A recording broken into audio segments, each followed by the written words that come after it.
Good morning, Rotary Club of Centennial. Good morning, Good morning. Greg, do you have our pledge today? I have a pledge. Yes.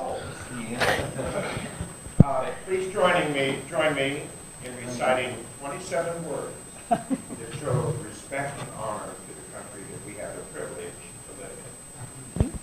I pledge allegiance to the flag of the United States of America and to the republic for which it stands, one nation under God, indivisible, with liberty and justice for all. Great. And our Vikings representative, do you have our inspiration? I couldn't have planned this better to be inspirational and for John to have asked me to do this. So I wanted to take the clip from the halftime speech to get the Vikings fired up. I'm just kidding. I don't have that. That would have been really cool, though. But, 20 points down at halftime and they, Okay, so now totally unrelated to sports. Let's go here. So this is a quote that I found by Mother Teresa that I thought spoke to me a little bit. People are often unreasonable and self-centered. Forgive them anyway. If you are kind, people may accuse you of ulterior motives. Be kind anyway. If you're honest, people may cheat you. Be honest anyway. If you find happiness, people may be jealous. Be happy anyway. The good you do today may be forgotten tomorrow, but do good anyway. Give the world the best you have, and may it never be enough, and give your best anyway. For you see, in the end, it's between you and God. It was never between you and them anyway. Very good. Now you all like me again. Thank you, Scott. Please take your seats. You can take your seats. for promotion.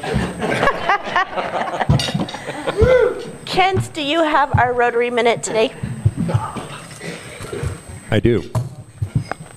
I had something completely different in mind, and then I had the pleasure of having coffee with our president-elect on Thursday, and was surprised to find out she didn't know as much as I thought she would about our foundation. So I thought, maybe it's time, just because the only time you guys probably ever hear about the foundation is at our annual meeting, which is in April every year.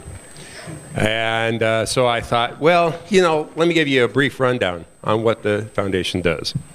It helps that I'm the chair this year of the board, and so I have a little background information that hopefully you can use. I apologize to those of you that already served on the board and know all this information, but there are a lot of people in this club that have joined recently and probably don't know. The foundation is the funding arm of our club. We are a 501c3. We were organized as such shortly after the club was founded back in 2001. We have a board of 9 members now, and 2 of those are ex officio officers of the club board. That's our treasurer and our current president. The funding requests are all approved by the club board first. So we will always meet following the club board's meeting each month. Right now we're meeting the following Tuesday after the club board meets. And the club board meets on Wednesdays, so we'll meet the following Tuesday usually.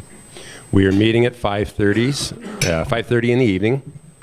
And we meet here at the Embassy Suites. So for those of you, and it's open. We welcome everybody. You as a member of this club are a member of the foundation also. So please come and join us. I won't bore you with the dollar amounts, basically because I don't have the report with me.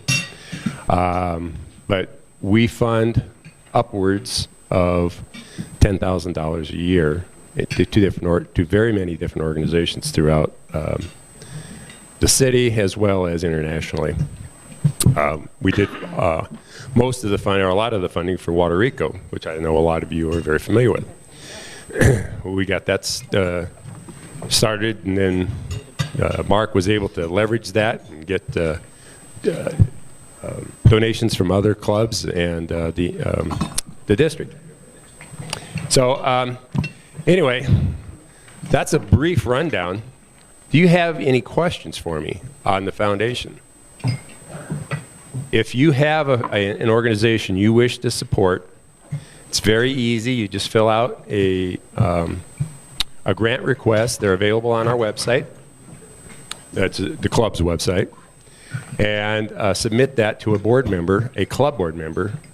Then Samantha, who is the current president, will forward that on to me, who will then give it to the board for review. And then all we decide is how much to give. We generally follow what you request. However, we do make exceptions. I can think of one exception is that when Diane came to us for funding for this year's Santa Claus, she had requested $5,000. And the board said, well, what's wrong with 10? And so we gave her 10. And you know, those types of projects, we're very open and very open with our wallets, or the foundation's wallet. So don't be afraid to complete the foundation grant request and submit it, and we'll see what we can do. Any other questions? Anything else? Thank you. Great, thank you, Kent. And we do like to give away money, so as long as it's for a good cause. All right. So I want to just thank you to everyone who helped set up, greets, and is part of this club today that's volunteering to help make it happen. So I have Paul Hariucci, thank you so much for setting up. I do have John Holtzman as taking down. I don't see him today, so we'll all need to pitch in afterwards. If people can stay, that would be awesome. John Bellum, thank you so much for greeting. Appreciate it. Scott, you know, I was really looking forward to that halftime inspirations. I don't know how well you really did there. No. Mother Teresa is always a good one to go to. So thank you, Scott and Greg. Thank you for the reminder of what that pledge really means to all of us. Now, I see a few of our visiting Rotarians. We have one over here, Peter Van Arsdale. He will be speaking a little later in this lineup. So welcome, Peter. And then we have several from our satellite club that are here. So we want to thank them. They're part of, they work with CASA, and so they are part of our presentation today. But of course, while they're here, please introduce yourself if you haven't met them. And, you know, co-mingle, it's okay. You know, we encourage that kind of thing. And we have a few guests today. I saw Marty way in the back. Right? Hi, Marty. Hi. So Marty has submitted his application for membership.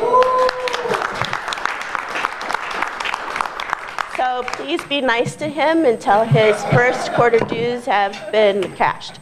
And then we have another guest who I didn't get your name, but please. Hi, my name is Matt McMorrin. I used to be a member of the Rotary Club up in Evergreen with Rob. And, oh, nice. I moved downtown here about a year and a half ago, so how are you guys out? Awesome, great. Well, thank you all for coming. I really appreciate it. Let's see, and we have a few birthdays. I see Catherine Hoff over there. I don't know how old she's going to be, but she's going to look just as beautiful on the 22nd as she does today. So give Catherine a happy birthday. And we also have Fern's wife, Barbara, on the 21st. It's going to be her birthday, so don't forget a birthday card at least. Already got it covered. All right, nice. And then, of course, Mark Garfinkel is celebrating. I have 32 years, is that accurate? On the 21st. All right, so Mark and Lisa, so congratulations. All right, so let's get to some business. Now, who went to the Water Rico project this weekend? Does anyone want to talk about it? I mean, I absolutely loved it. I had so much fun. Rob, did you want to talk about it? Oh, you leave your hand up and that's it.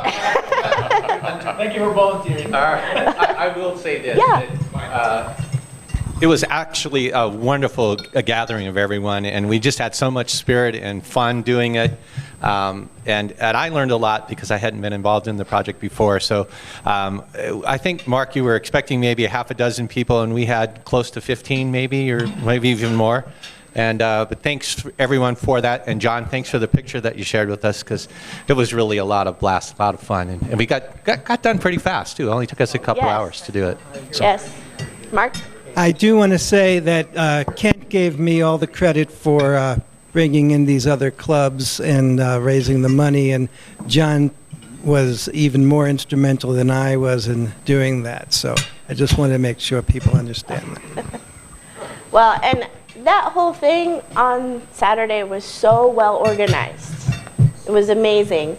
So I got there a little after 1, like 1:15, and everyone was already doing their thing. Buckets were out and stickers were on. And it was about 2:30 we were done. Oh, yes. And how many buckets it was? It was 240 buckets. So 120 tops and 120 bottoms. And that was just, it was phenomenal. So the biggest thing I took away from the workshop on Saturday was watching ex-mayor Randy Pye drilling holes and teaching him to be gentle. And what I finally figured out was it's a good thing he was a mayor and what he does now, because you'd never make it as a dentist, my friend. Thanks, John. So it was a wonderful project, and I just want to thank John and Mark for bringing that to this club and that idea. And for everyone that participated, thank you for coming. For those who didn't get to, there may be some more opportunity later on. We're not sure what that looks like, but of course Mark and John will keep the club informed. So thank you again. Now I have Christmas trees on our list. Ken, do you want to talk about that? I brought updated sign-up sheets for both days, the 7th and the 8th. You don't need to sign up twice, but if you haven't signed up before, you don't need to sign up twice. Yes. Okay. All right. I have the updated Christmas tree sign-up list for the 7th and the 8th. So I have everybody who signed up last week. So if you missed that, please sign up again today. Again, it's on the 7th, Saturday, for the putting the packages together, and then the 8th when we actually do the distribution. So please sign up. We're hoping to get, I think last year we had maybe 20 people or so on Saturday, and the more the merrier on Sunday. Mm-hmm. Yeah, it was great. I was at the distribution last year. I will be at the assembling this year. So if you haven't signed up, please do. There should be one on your table. I also have Santa Claus, but Diana's not here. So just for those of you who may have been out of it for a little while, Santa Claus is Wednesday, December 11th at 7 a.m. She does need help because we have a lot of kids this year. So if you haven't signed up, please let Diane know, and I'm sure she'll have more information for us soon. Okay? Now also on your table is a little thing called Holiday Hooray! Yay! Hooray. So this is in lieu of the fundraiser we were going to have November 16th. This is Thursday, December 19th. It's a dinner party. It's for us. And we are having an auction. It's going to be a silent auction. Deb is doing that. So all of the travel gifts will still be there. So it's kind of like what we did before last year. And there's going to be some interesting entertainment. At least I hope so, because I'm in charge of it. So it's going to be part educational because we are trying to do something that celebrates all the different holidays, not just one particular religious holiday over another, but try to be a little more educational and inclusive on that, as well as some entertainment. So you never know, I might be singing some Snoop Dogg or something like that. So you can't miss it, I'm telling you. So it is $35 per person. On the sign-up sheet, put your name, and then if you're going to bring a guest, put 1. If you're going to bring 2, put 2, and we will charge your account appropriately. Or I will hunt you down, one of the two, because Barb does that enough, so I guess it's my turn. So please come, and we'd love to have you. It's going to be a lot of fun. Now we have, well, is there any other business? We have a presentation from Peter Van Arsdale. So do we have any other business before we do that? No? Okay. John, you want to? Yes. As you now know, November is Rotary International Foundation Month, and I've been giving little information about Rotary International Foundation and how we participate in it. And we talked about Water Rico last week and our grant and matching funds that we get from other clubs, but oftentimes we don't hear or know as much about our club participating with other clubs in projects that they have sponsored. Peter Van Arsdale, who is a professor at DU and a member of Denver Southeast, was here back in April or May and made a presentation to the club about a project that they were going to sponsor in Ethiopia. We agreed to contribute, I think, $1,000. More than $1,000. I don't remember the number. And Peter and the group have traveled to Ethiopia. Peter is here to give us an update on that project so that we have a greater understanding of that project. And I think there's going to be a request down the line for continued participation in that project. So it's important that we know what it's about, and so we can determine whether or not we want to continue to be a participating club. Peter? Good, thank you. Thank you.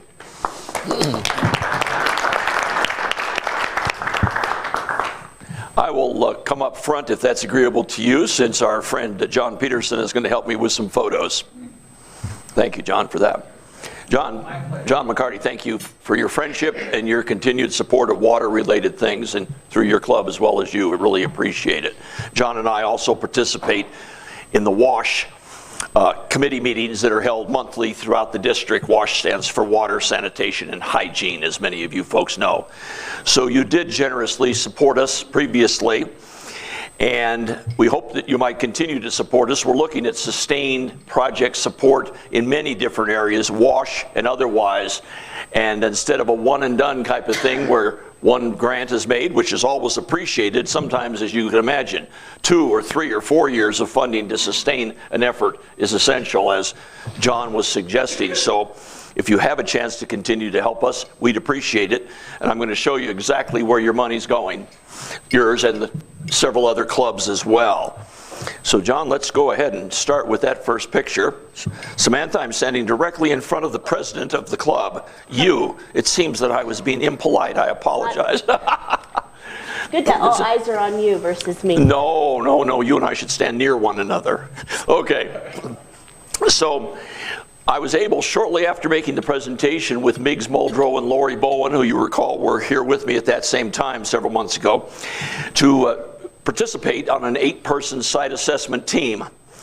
Now, I'm delighted to say that this team is co-led by Ethiopian people. We're working in southwest Ethiopia, extreme southwest Ethiopia, and in fact, at one point, I was very near the South Sudan border. That's how far southwest our team got. Several different sites, a half a dozen sites. But I want to show you the 2 sites that relate to the funding that you generously contributed to. These are in the area called Bachama, which again is in southwest Ethiopia, and relates to WASH and to maternal health. You might recall that this program, the Village Health Partnership, or VHP, bridges WASH issues with maternal health issues. Long and short of it, you can't run a health program, a clinic, or a hospital if you don't have potable water and proper sanitation and related hygiene facilities, particularly for the ladies who are giving birth, or ladies who in some cases are struggling, as you can imagine, with gynecological issues. That's what the Village Health Partnership features. So this is what this interesting terrain looks like. I've been to Ethiopia many times before, but usually in the north. This is my first time working in the southwest, and it's, again, fascinating. Next picture, please, John. Different kinds of houses representing different types of people and different kinds of income levels. You know, you have a tin roof, your income's probably a bit more than the person who had that thatched roof. Next, please.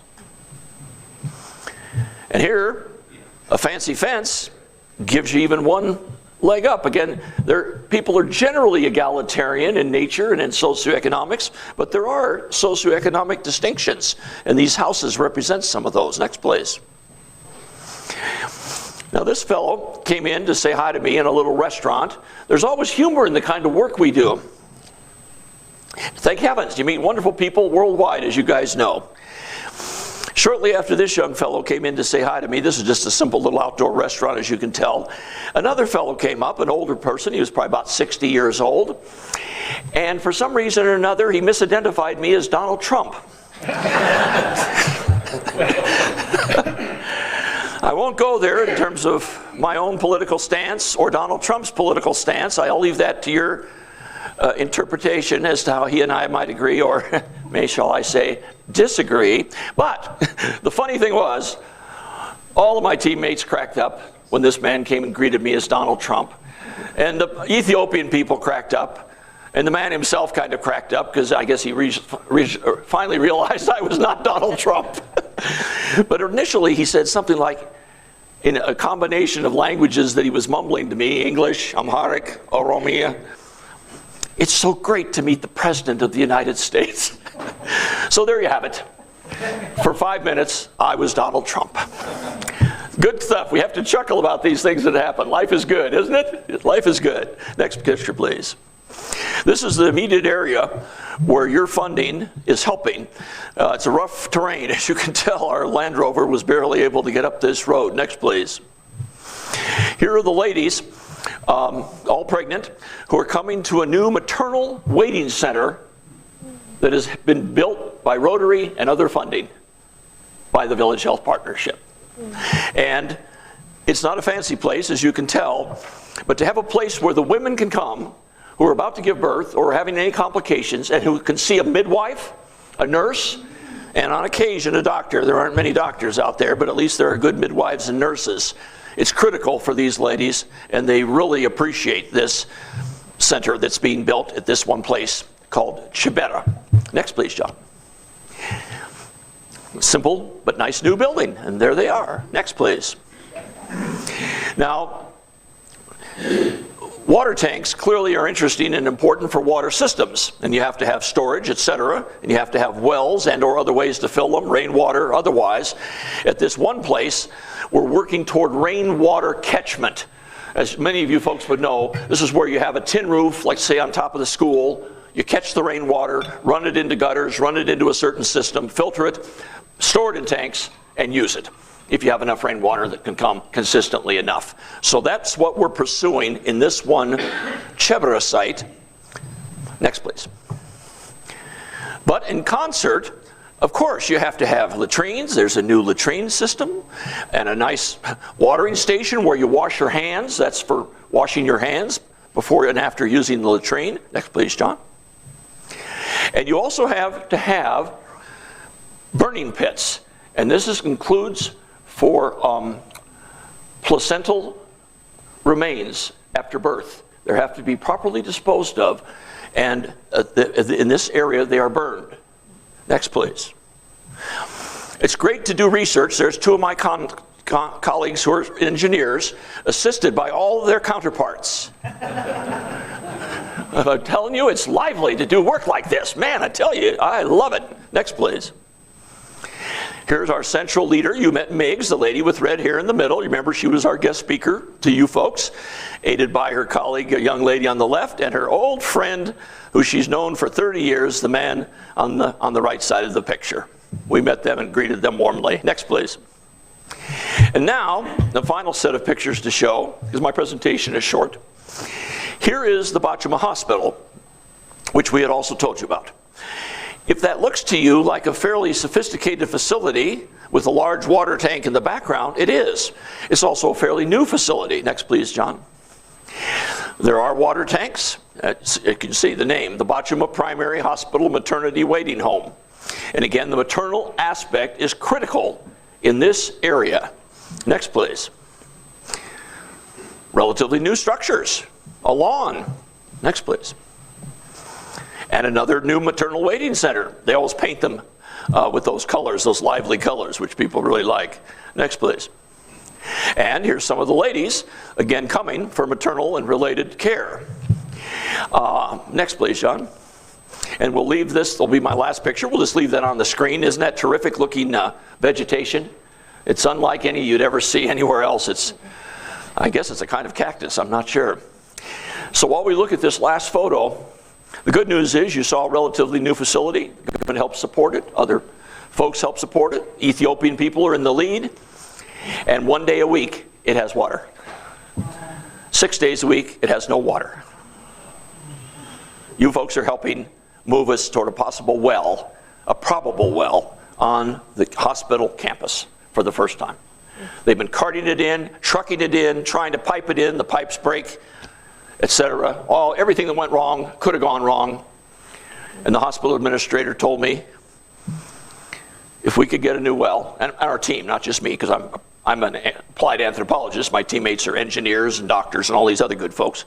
If we can get a well on this campus, and we know there's groundwater, we'll have water 7 days a week instead of 1 day a week. Thank you for your interest. Appreciate it. Thanks, Samantha. Well, thank you, Peter. It's always good to know where the money that we give out and how it's being used and the people that it's affecting. This brings me again to the holiday hooray. It is a time where we get together as a Rotary group, but with the silent auction, that money goes to projects like this. So even if you're not someone that can give a lot to the foundation, just being there helps support everyone else who are our partners in Rotary and what we do. So it goes hand in hand. So Peter, John, can you help him with getting another funding request to us? Thank you so much. So we can discuss it on the board and see what we can do. Do that in the next several weeks. Great, thank you. So with that, do we have any travel gifts? No travel gifts. I do. Is that John?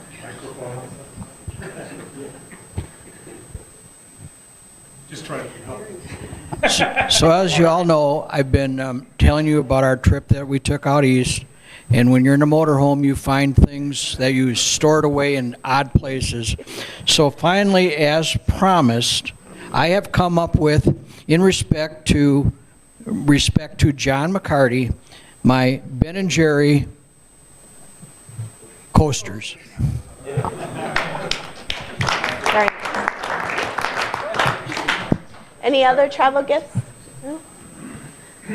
All right. We have Happy Bucks. Barb, I have you down as doing Happy Bucks today.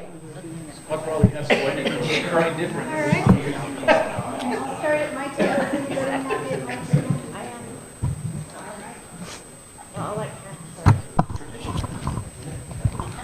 So my Happy Bucks are actually Eric's Happy Bucks. He had to punt. His first Happy Buck is his daughter Ashley. As you know, he went down to get her letter. What we didn't know is that she is Rookie of the Year for her cross-country high school team, so we're very excited about that. As we talked at breakfast, it's a big gulp book, as his oldest daughter Samantha will hopefully get her license on Friday, and so it's swallowing that insurance bill. The other, the one good team, football team in Colorado, yay to Air Force for beating CSU on Saturday night.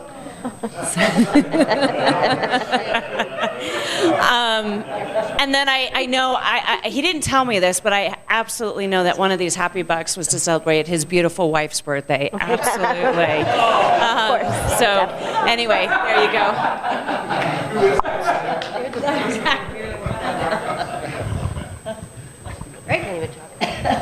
Well, I have a happy 5, I guess. But I just wanted to, well, I wanted to let you know that I brought out, I know some of you always ask for these, but we have our calendars for 2020 up here. We have the large ones for desk calendars. We have smaller ones here that you can take if you want to. And then we have some wall calendars here. So anybody that would like to, you can pick one up on your way out and take those with you for the coming year. Thank you. Just one for all our guests. I have $1 for Scott having the nerve to show up in a Minnesota Viking.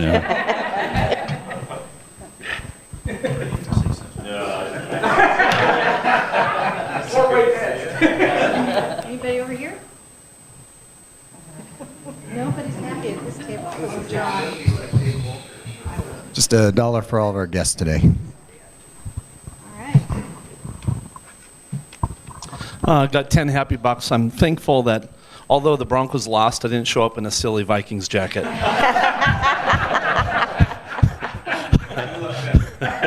Oh, whoops. Oh, well, I'm so embarrassed. The other 9 is 10 years ago today, my life changed. I met my wife. So, very happy about that. Mostly for the better. I have 5. I would probably give more, but I have a 16-year-old that just turned 16 on Sunday, and he's getting his final driver's license test today. So most likely he's going into our insurance policy tomorrow, and you know how that's going to go. So that's exactly. Well, the other happy buck is because Lenny, my youngest one, is now in the process of getting into high school. So he's having his admission exam in a couple of weeks, so he's hopefully going to Regis as well, so I will definitely need the money back. And the third one is for I always love basketball season, so go Duke. I'm sorry about CSU, but it was a good game. And for all our guests, thank you for being here, and for Andrea, thank you for coming to present about CASA. And I have 2. One is a profile encourage buck for Scott to wear that jacket today. The other is a buck hoping that you will never wear the club again. Well, I have 10. I mean, part of it you guys already know why I'm happy. So I want to throw Marty under the bus because he had a Vikings hat on this morning. So he's a Vikings fan just like me. So solidarity. Yeah, exactly. And there we go.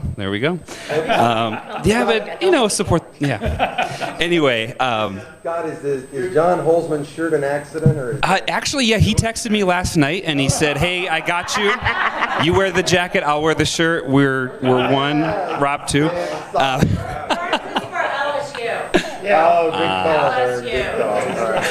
I do have 2 others. So Tim actually, his company put in a brand new sign in my office, and it looks awesome. And it was crazy. Literally half an hour after he left, I had my first patient come in who had been in before, and she just stopped and she said, "That looks really good. You needed something there." So that was really nice. So thank you to Tim, and then also thank you to Tom. So I'd mentioned before, he helped us find a lovely home. We had the pleasure of having some hot water heater issues, and he really went to bat for us. With the home warranty company, we have hot water, and of course my in-laws came that weekend. So timing was great, but we're in good shape, so thank you. Let's see, I have 2, one for guests. I'm not sure what to do about Scott's jacket, but and the other one I just wanted to mention, I communicated with Ron Rakowski this past week after he spoke last week, and he expressed how much he enjoyed it. I did not realize the mobility issues that he's experiencing, so for him and his wife to come out here last week was a real effort, but he was really pleased to be here, and I appreciate that he was. My happy bucks are for our guests today for a really great get-together for the Water Rico project on Saturday, and that my Oregon Ducks can sneak in and get into the national championship arena. They're currently ranked 6th, so a couple of folks have to lose ahead of them. So. I have 1 because we didn't have to mop up any blood after Saturday.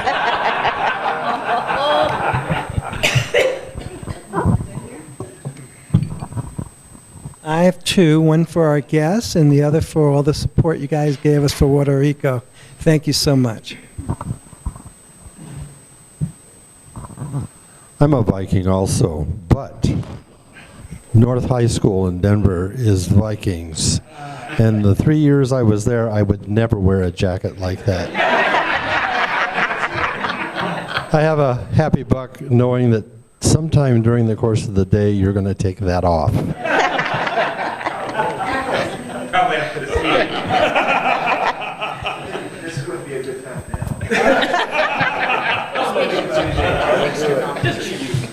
I've got a happy 5. The reason I'm wearing glasses today, and I have for the past week and a half, is because I luckily in time caught an ulcer on my cornea. And so it's still in the healing process, which makes it kind of tired. But fortunately, I caught it in time. I'm also happy that our bathroom, which is being remodeled, is almost done, which is always nice. And I'm really happy because Saturday, leave for vacation for a week. So.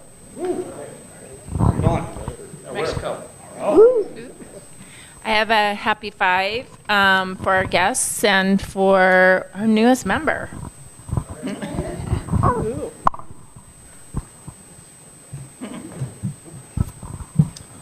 There's a happy buck. In spite of the fact I didn't wear the right color shirt. Sorry, this is not LSU. My happy buck is this past weekend, the Iowa Hawkeyes beat the Minnesota Gophers. I have a $1 happy buck. Barb and I spent the weekend interviewing candidates to go on outbound exchange. So we have 14 kids going outbound, and we're probably bringing in 17, I believe. We're bringing in a little more than we're sending out. And we are having a student next year. And so we're excited to find out who that may be. And I'll just go after Roxy because I have $14 for the 14 students that we interviewed. Wow. She's more generous than me. I have 2. The first one, it was going to be 5, but because Scott's wearing that jacket, I wanted to thank Scott for helping out my mother with her hearing aids. Appreciate it. She's very happy. I was lamenting to Scott that I spent a week on vacation with her and she couldn't hear a darn thing. So hopefully we're heading in the right direction. And then the second one is I had to, right after the Broncos game, spend a couple hours with a bunch of people from Minnesota and at Topgolf, which was fun, but we were getting dirty looks from everybody because they're all wearing their Vikings jerseys. So thanks for keeping it going. Oh, and I'm sorry. Last but not least, I had a third. That one is for Ralphie, the CU mascot, who is retiring. So Buffalo Burgers for everybody. That jacket's so loud. Who needs hearing aids?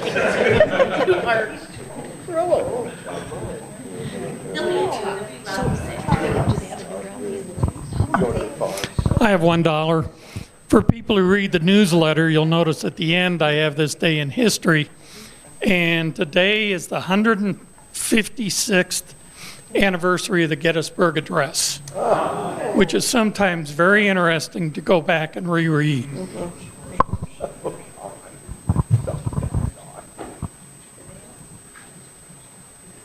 All right. And I have 2. I have one for our guests. Thank you for coming, and our speakers as well. And then I have another one just for Tim for providing that space for Puerto Rico and for everyone that came. I just had a great time, and that's what I would consider, a true volunteer project. It just went really well, and it was fun. I mean, Diana was laughing almost on the floor at times. So, and that was before the beer. So just clarifying, there's no talk. So thank you for that. So now we have our lovely CASA. Now we do have 3 lovely people from our satellite group, and I know not everybody knows you. So if you wouldn't mind introducing yourselves individually as well, and what you do at CASA. For for those who don't know, most of our satellite club works with CASA in general. But we have, what, 5? Is it 4 or 5 people? 3 of us that work there and 2 that have, Well, 4 at times, 5 have volunteered. Okay, so, but it's a pretty significant project and nonprofit that the satellite group supports, not only with their money and their volunteer time, but as well as their just overall life is kind of consumed by CASA. So you want to come up, Andrea, if you want to start, and then move as you so see fit. Get a mic. Stand at the podium, you said? Oh, here's the mic. We're going to be all passing stuff back and forth, so we can be flexible here. Sure. Yes, please. Oh, thank you. Okay. Good morning, everyone. Thank you for having the CASA crew out this morning. It's really nice to see a lot of you. I know that Jack and I see you on a somewhat regular-ish basis, but we also have Amy from the satellite group here today, as well as our executive director, Josefina. So I'll let them introduce themselves.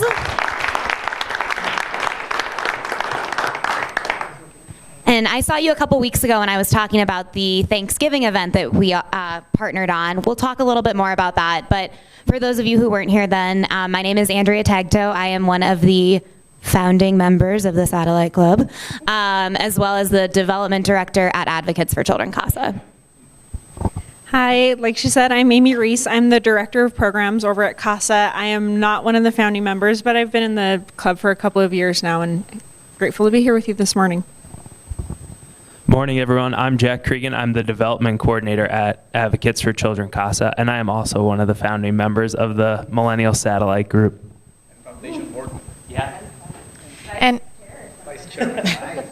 And I'm Josefina Raphael, the executive director at Advocates for Children, CASA. I am not a member of the satellite, but I feel like I'm missing out. This has been quite fun to kind of interact with you all, and I recognize many of you from some of our events, so thank you for having us here this morning.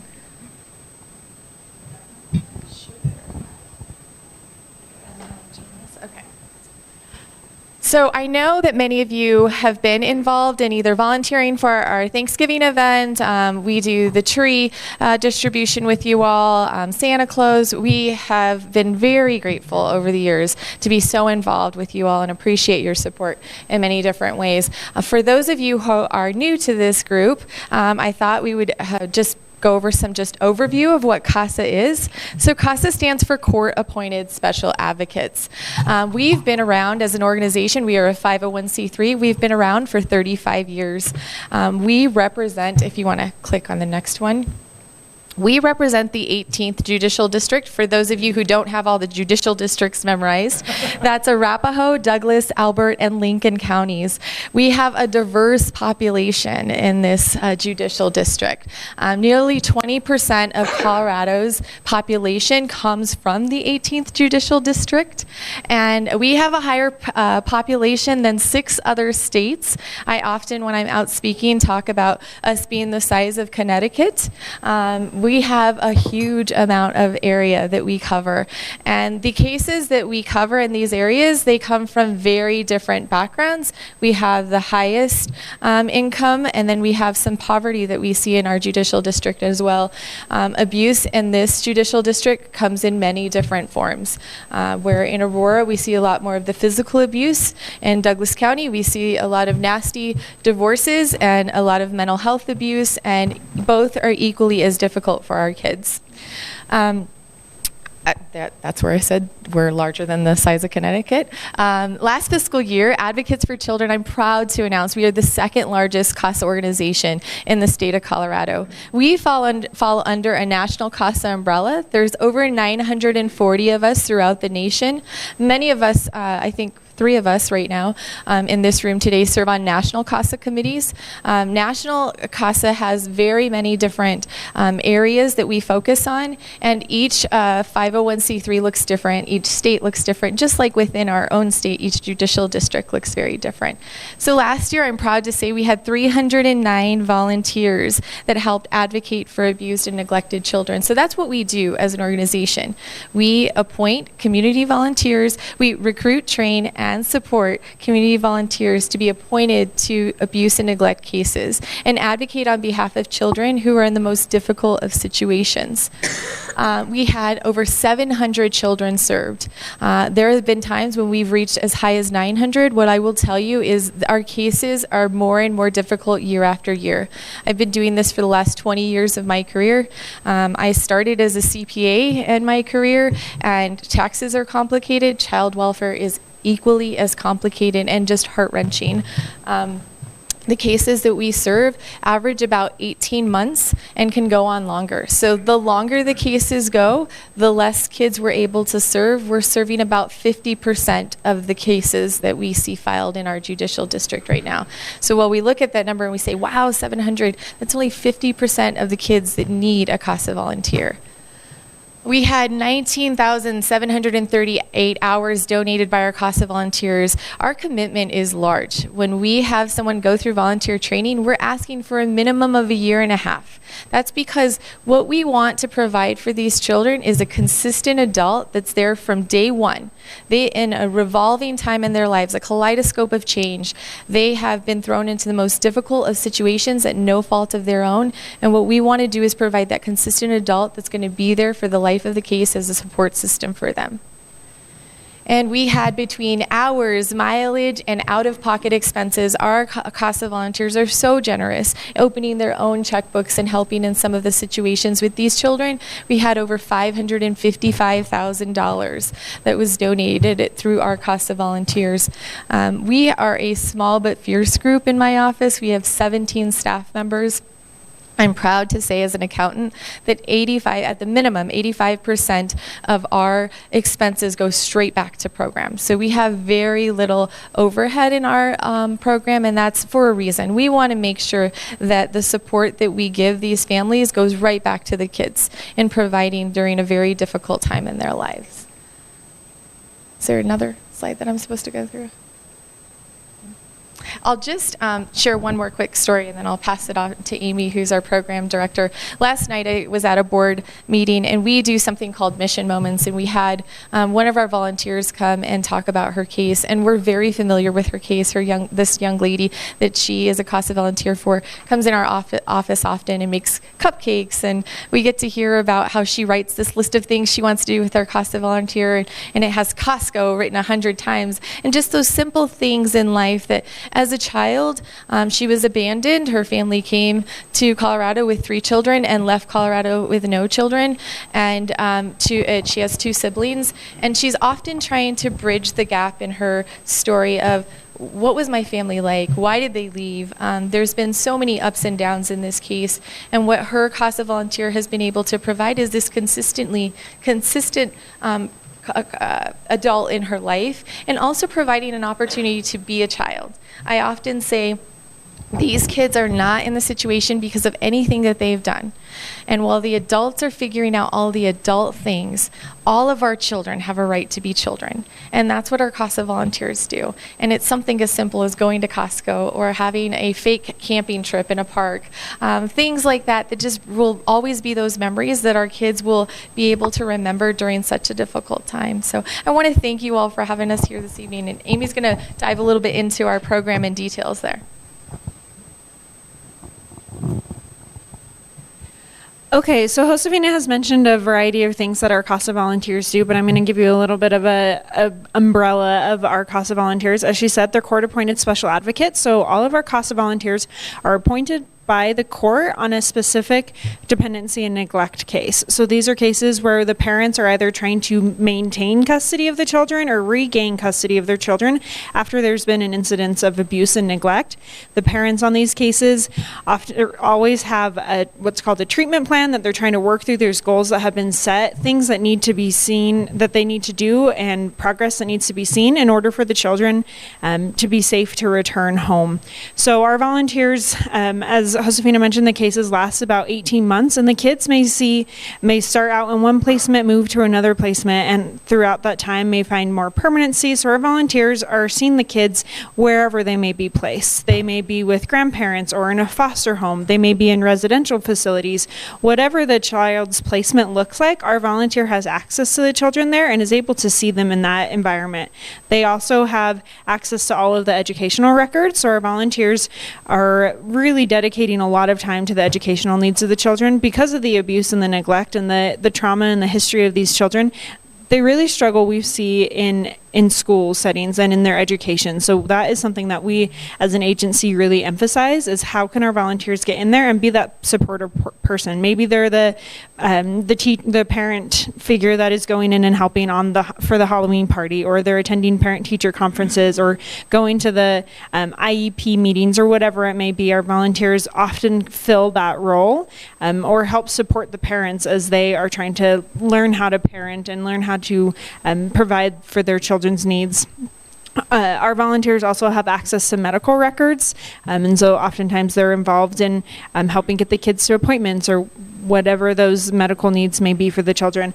They see the kids when they're having their what's called parenting time or parenting visits, so they can observe and see how the kids are doing, how they're interacting with their parents. Are they having challenges as they're preparing to go to the visits? Are they having what struggles are they having as they're having to separate from their parents each week or twice a week after their hour-long visit?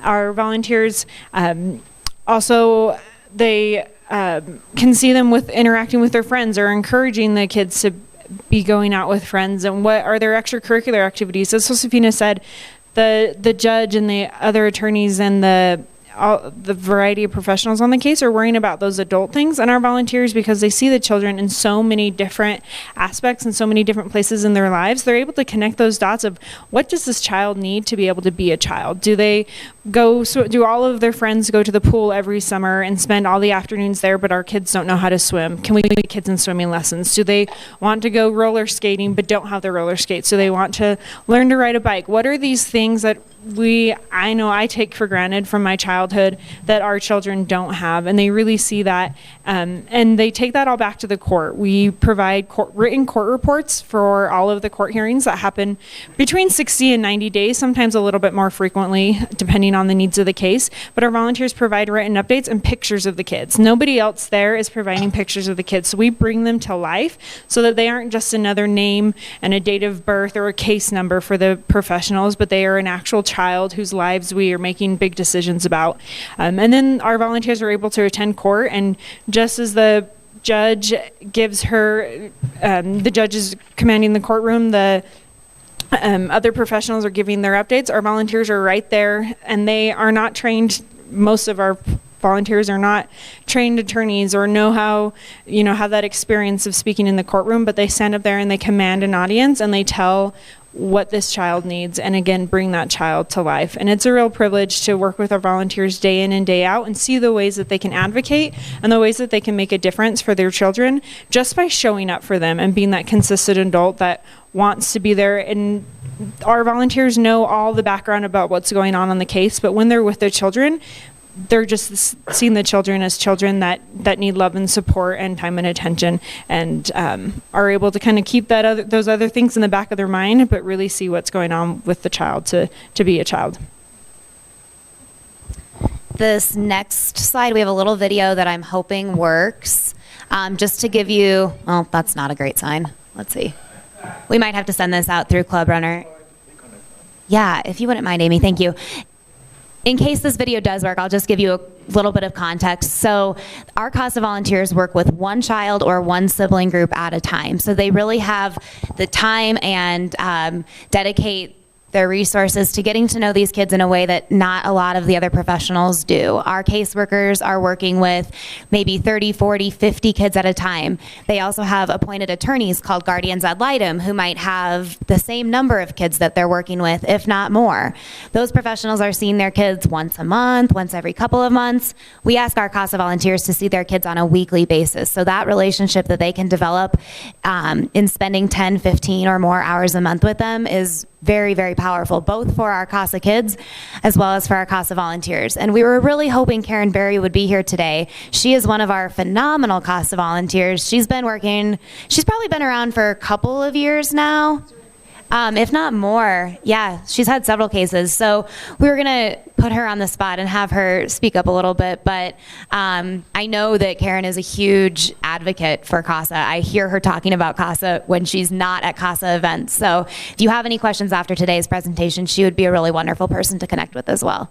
No luck on our video, huh? I will send the YouTube link of this video out through Club Owner later this afternoon.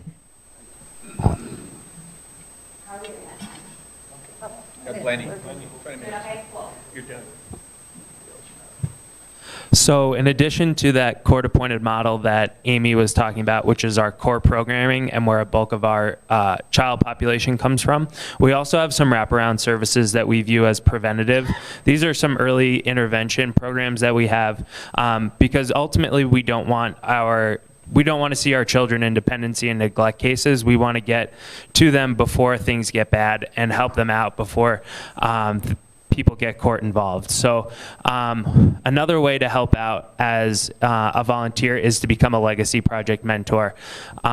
So the children that are involved in the Legacy Project at one point in time may have had a dependency and neglect case, may have been in foster care, but are typically identified as at-risk youth who are in need of a mentor and want and are willing to have a mentor. So these are kids that want a trusted adult in their life. They're typically between the ages of 13 and 23, and the mentor that they are assigned will work on a life skills program with them. So the same way that our dependency and neglect kids get shuffled around from school to school and kind of miss lessons in school, whether, math in Cherry Creek schools looks different in Denver Public Schools, looks different in Aurora Public Schools, the same thing happens in life.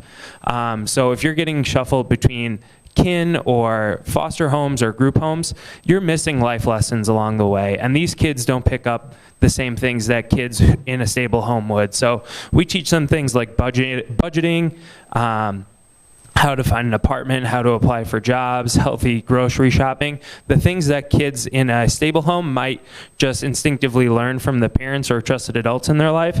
We have a mentor kind of work on these things with them. The Legacy mentors will go through the same CASA training, so you will be equipped the same way that a court-appointed special advocate will. You'll just work with a slightly different child population. And then the other two ways that we get involved are through educational advocacy. So we intervene in truancy court, and these volunteers actually are court-appointed.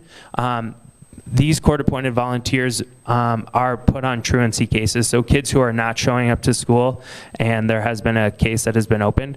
A lot of times we find that kids who are not going to school and are truant, it's not because they don't want to go to school. All kids don't really like school, but it's an indicator that something bigger is going on at home. So there might be a little bit of a misnomer that these kids are just kind of ditching. It's usually an indicator that there's an underlying problem somewhere else and we want to intervene before it gets bigger. So these court-appointed truancy CASAs will meet with teachers, principals, school administrators regularly and help to make sure that their kids are set up for academic success, getting back in the classroom, and then continuing on their way to helping themselves academically. We also assign tutors to local children. So again, these aren't kids that are necessarily court involved, but these are local kids who are willing and want a tutor. One of the biggest ways that our kids get out of this cycle is through academics. So if we can support our children academically, we will more than willing to do that. The tutor training is a little bit different than the CASA training, but we're always looking for volunteers in these three realms as well. Thank you. So as Josefina shared, we are the second largest CASA agency in the state of Colorado. There are 18 CASA agencies across the state.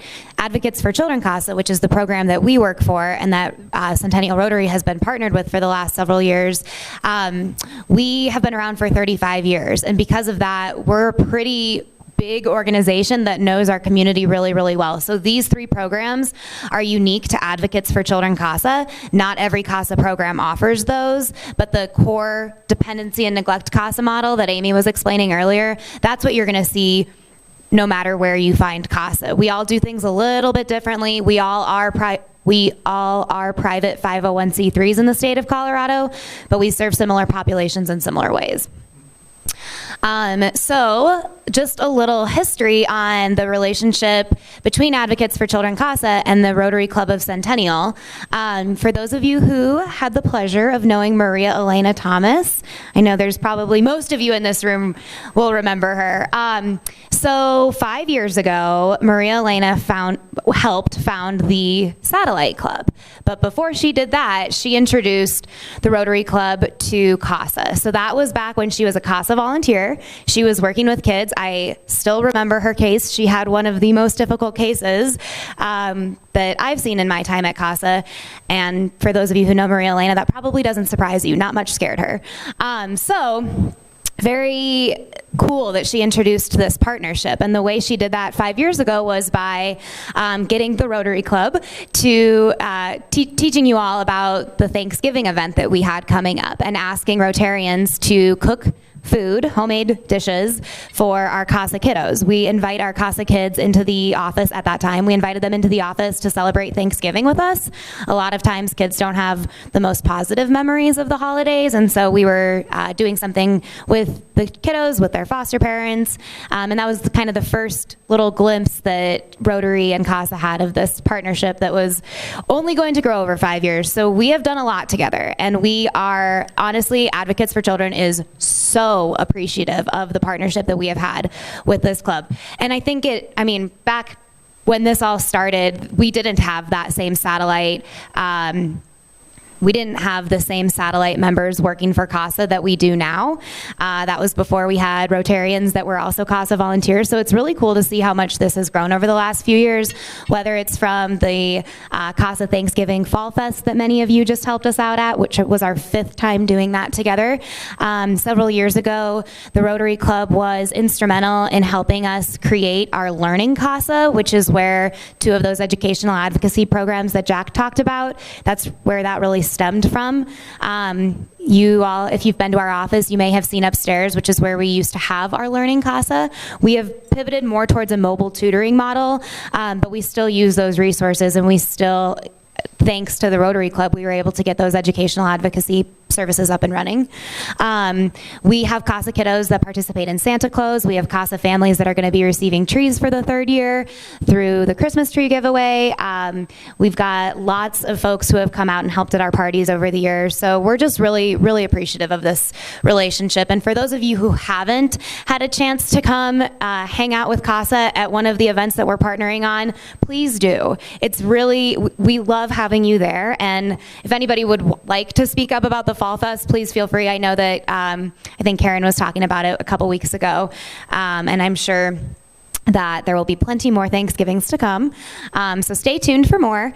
But just wanted to kind of quickly give a little shout out. There have been a lot of projects. When we were prepping for this presentation, just listing all of the things that Rotary and CASA have done together over the years. The list is obviously pretty long, and I'm sure we forgot some. So thank you. And I think that's what we have as far, a little quote. I think that's what we have as far as the presentation goes, and hopefully there might be some questions. We'd be happy to answer any and stick around afterwards. Yes? I have a question. So you say it's an 18-month cycle. What's your success rate for 18 months and done? Like, what is your recidivism? So it is an 18-month cycle. I will say that every case looks different. We have cases that have lasted, I don't want to scare anybody in the room, but we have cases that have lasted 4 years. I pride our organization in every single team member also takes their own case. In my specific case, it was a young man who was brought into the child welfare system at 6 months old, had a failed adoption at 11, and then was reintroduced to the child welfare system under some horrific situations. And that case stayed open from 11 until he emancipated at 19, and I was on that case for 4 years. He was in 53 foster homes and 26 schools. I am proud to say, and I talk about this often, when I was assigned to the case, he was a sophomore in high school, and I went to, as part of what Amy described, we are very involved in the educational advocacy. I myself am adopted and was part of the child welfare system. I'm only as successful as I am because I had a consistent adult that every step of the way kept pushing me along. And education is a huge piece of what we focus on. When I was assigned to his case, he was testing at a 3rd grade math level. I went to his individual education planning meeting.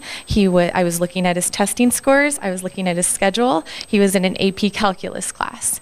And I said, wait a minute, what's going on here? Why doesn't anybody have him in the correct class? And they said, oh, he transferred 2nd semester. This is all the room we had. And I called every single day for a month before that kid was moved. I'm proud to say he did graduate. He graduated a year later, but he does have a high school diploma.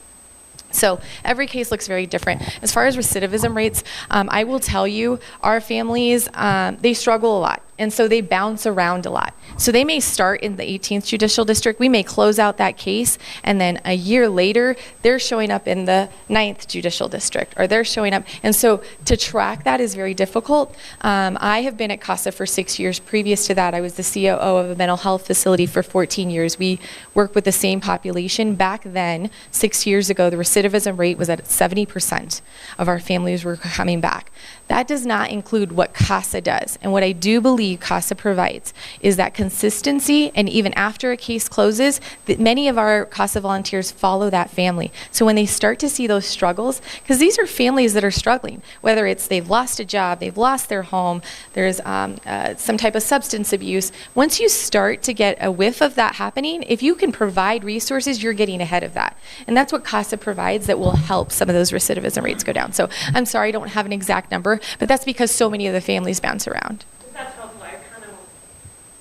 It kind of seemed like it was 18 months, and I know there's bigger than that. Yes. I'm assuming it's a lifelong, it goes beyond that. In the video that we didn't get to see, I think it's this video, there's a gentleman who speaks. He was a CASA volunteer, and he had a young lady on his case for several years. When she went on and got married, he walked her down the aisle. These are lifelong relationships. My mentor in my life serves on my board right now, and that was when I was 16 years old, and I'm not going to give my age right now, but it's been many, many years. So I know I have a couple hands. I'll start back there first, and then I'll work my way. This is very interesting. Many, many years ago, at my age, I actually was a volunteer in an organization called Partners. And it was a Denver organization that had children referred through juvenile court. And they are ones that had gotten in trouble, and usually between the ages of about 12 and 17.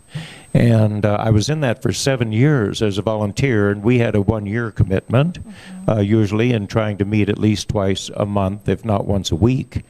And so we had group parties and things like that also with all of the volunteers. And but we also got together sometimes with just one other volunteer and their partner and my partner. And we would do things together as well. Do you have activities like we would sometimes we'd take the kids for a 3 or 4 day raft trip and some things like that, where some of them hadn't been out of their neighborhood literally their whole lives practically, and take them up into the mountains and experience things like that. And then after the year commitment, you don't just all of a sudden say, okay, we're done, with our relationship or whatever, and they do continue on, and it becomes very, very fulfilling. I think for both the child and, of course, for the senior partners, what we called ourselves. But at any rate, I just wondered if you do sometimes encourage the volunteer to get together with just another volunteer or two through your activities. I'll take this, and then maybe if you guys want to add to it. So we do some continuing education opportunities. Sometimes that looks in the form of, we used to have wine and cheese, which is where you could come and talk about your case with another volunteer. Because our cases are very confidential information, we ask that our volunteers don't share that with like their best friend or the people at church. We want to protect the rights of our child welfare system and the children that we work with, and we are held to that confidentiality status. When you talk about those overnight trips, those are some barriers that we do have because our kids are many times placed outside of the home. Our trips look like daytime trips. They have to be sleeping wherever they're being housed. That gets very complicated asking for some overnight things. We do partner with organizations. There's a young lady in my office, her name is Stacy, and she has her own nonprofit. It's called Elevating Connections, and they do something called Camp To Belong, which brings siblings together for 1 week in a camp. And so we try to partner and refer children to that as well. And as far as our retention rates, we're always looking at ways to bring our volunteers together because we know that the work that we do is so difficult. Secondary trauma and vicarious trauma is real. And when you're absorbing that much information and it's so foreign or maybe triggering to something that may have happened in your own past, we know how difficult that is. So we have things that we do at the office pretty often also. I don't know if you guys have any. And I know there were 2 more questions here. Do you want to? Yeah. I have less of a question and more of a sales pitch for you. When some of us, the best way for us to give is with our time, but for others of us, the best way to give is with our pocketbook. And so I just want to go over some of the numbers with you. When we come across these match programs, like 2-for-1 match, we're kind of drawn to them. We figure every dollar we give, there's $2 of benefit. Well, with CASA, it's actually 2.63 to 1. And you're probably wondering, how does Brad get 2.63 to 1? And so they have an interesting relationship with the state of Colorado, where for every dollar you give, Colorado literally gives you a 50-cent tax credit. Okay, and so in addition to that, your donation is deductible. So if you're in the 24% tax bracket, then that lowers your taxable income on top of that. So that's equivalent to a 62% tax break, or only for every dollar you give, it only costs you 38 cents. I know there's nobody over 70 and a half right now, but if you are over 70 and a half, tell your friends that when you have to take required minimum distributions anyway, which is a forced hit against your taxable income, you can give straight to CASA or other organizations, and it doesn't impact your taxable income. It's called an above-the-line deduction, which is even better than a tax deduction. So. Thank you so much, Brad. Thanks for mentioning that. We do have more information on that Colorado Child Care Tax Credit on our website. So when I send out the video, I will also attach our website URL. I'm sure most of you all know that Colorado Gives Day is coming up, which is Tuesday, December 10th. It is a statewide giving day where thousands of Colorado charities participate in Colorado Gives. So if you're already on our emailing list, you're going to start seeing things about it. But just so you know, when you're directed to the Child Care Tax Credit page of our website, you'll also probably see some things about how you can help support with our year-end goals and fundraising. So thank you for mentioning that. There's other CASAs. Oh, yes, there is. Yeah, so how do we identify? Excellent question. So our website is adv4children.org. Our office building is currently located in Aurora, so if you're looking for Advocates for Children CASA, just make sure you're looking at the one that is located in Aurora. There is another Advocates for Children CASA in New York. That is not us. And there's 18 CASA agencies in the state, and all of our logos look so similar. So we're adv4children.org, but I will definitely go ahead and send that out. And if you don't follow us on Facebook, please do. That's where a lot of this information gets shared, and Jack runs our Facebook and does a really great job of posting different inspirational stories about the child welfare system and just different. I learn a lot from our Facebook and what he's posting on it. So I encourage you to follow it if you don't already. Yes. How many of your children end up with a permanent solution of adoption? And those who do not end up adopted, are there any programs for the children when they age out? They're giving it to me because I'm the nerd in the office, and I write the grant. So I just submitted a grant that showed 87% had permanent placement after. Now that looks very different. Permanent placement, we always try for reunification to family, and I know for anybody who's kind of foreign to child welfare, that sounds a little alarming. Like, why would you put these kids back in a home? The truth is if we can rehabilitate these families, provide them with resources to move past this, that's the best solution for children. When children emancipate, they always look for their families. I looked for my biological father when I was 36 years old. There was still a piece of me that was like, well, what was this guy like? So there's always a piece that's drawn to that. We always move for reunification. And when we can't do that, we're looking for permanent placement in adoptive homes. And we do have kids that emancipate afterwards. There are several resources out there. We are, because of our mission, we're limited on what we can do after child welfare. But we try to connect them throughout our time as CASA volunteers assigned to the case on what does life look like after. That's why that legacy program is so important. That started about 12 years ago. And it was because we saw these kids moving on after and emancipating from child welfare and then coming back and saying, hey, I need a copy of my birth certificate. Where would I go for that? And it sounds kind of funny that, well, why do they not know that? But I think about when I was growing up and calling my adoptive parents and saying, hey, where do I go if I need this or that? And those aren't things that just come naturally to you. And so we try to do some of that with Legacy and that one-on-one, really developing that individual learning plan on what does life look like for you once you hit 18 and connecting them with the right organizations that will help them afterwards. All right. Well, thank you so much for... If you still have questions, they'll hang around. Okay. Yeah. So, and usually we have an example of a book plate that we put into a book for a library for this year. It's going to be Field Elementary. My printer broke down, so I couldn't print it out. But what we do is we put a book plate in the books, and then anytime one of the kids are reading it, it'll show that you came and presented here. So, and that's for the lifelong of the library and the book that's there. So we also have the Blue Marble trip. Do we have Josephina want to pull? Yeah, let's have Josephina pull.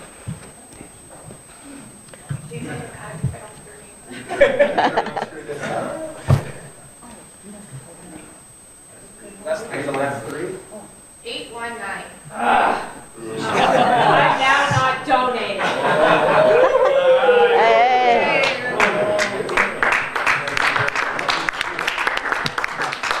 Here's your 10 spot. Oh, did you forget something? I didn't, but thanks. One in 1,250 chance. And just in case I don't draw the blue marble, I will be selling tickets next Tuesday, so come on back. Is that? Okay. It's kind of a faint, as you were. Put it up against the blue. It has a blue cast to it. Take another try here.